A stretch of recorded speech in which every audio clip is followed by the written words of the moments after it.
கர்த்தருக்குள் பிரியமானவர்களே, ஜூலை 2 இன்றைய பனித்துளிகளின் தலைப்பானது மோட்ச பிரயாணம். வசனம் 2 கொரிந்தியர் 4வது அதிகாரம் 17வது வசனம். இந்த மகத்துவமுள்ள வல்லமை எங்களால் உண்டாயிராமல் தேவனால் உண்டாயிருக்கிறதென்று விளங்கும்படி இந்த பொக்கிஷத்தை மண்பாண்டங்களில் பெற்றிருக்கிறோம்.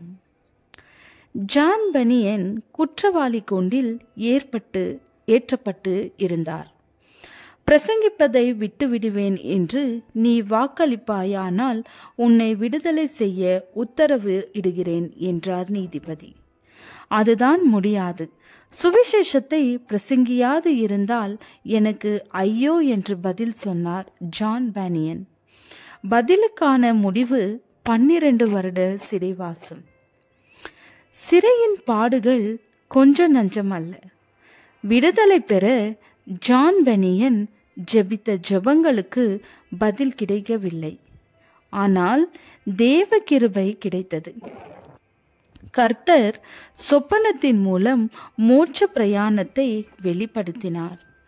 அமைதியான சூழ்நிலையில் ஜான் பனியன் மிகுந்த ஜெபத்தோடும் கவனத்தோடும் அந்த அனுபவத்தை எழுதினார்.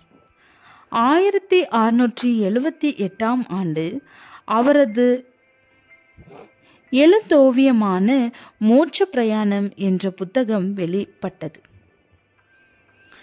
300 ஆண்டுகளாக மீண்டும் மீண்டும் அச்சிடப்பட்டது.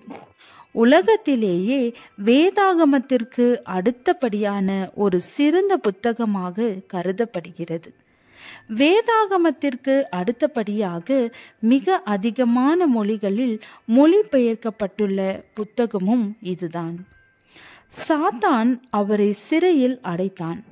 கர்த்தரோ உன்னதத்தின் ரகசியங்களை அவருக்கு வெளிப்படுத்தினார்.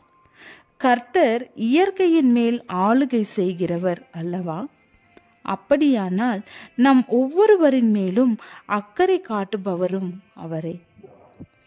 உங்கள் சகோதரனும் இயேசு கிறிஸ்துவின் நிமித்தம் வருகிற உபத்திரவத்திற்கும் அவருடைய ராஜ்யத்திற்கும் அவருடைய பொறுமைக்கும் உங்கள் உடன்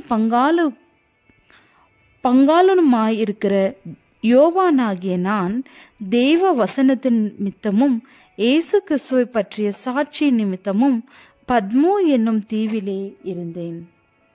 சிறையிருப்பின் காலங்களில் சுவிசேஷகனாகிய யோவானுக்கு பரலோக ரகசியங்களை வெளிப்படுத்தினார். அதன் விளைவாக வெளிப்படுத்தின விசேஷ புத்தகம் வேத புத்தகத்தில் காணப்படுகிறது. யோபு சொல்கிறார், அப்பொழுது அவர் தீபம் என் தலையின் மேல் பிரகாசித்தது. அவர் அருளின வெளிச்சத்தினால் இருளை கடந்து போனேன். தேவனுடைய இரகசிய செயல் என் கூடாரத்தின் மேல் இருந்தது. தமது இரகசியங்களை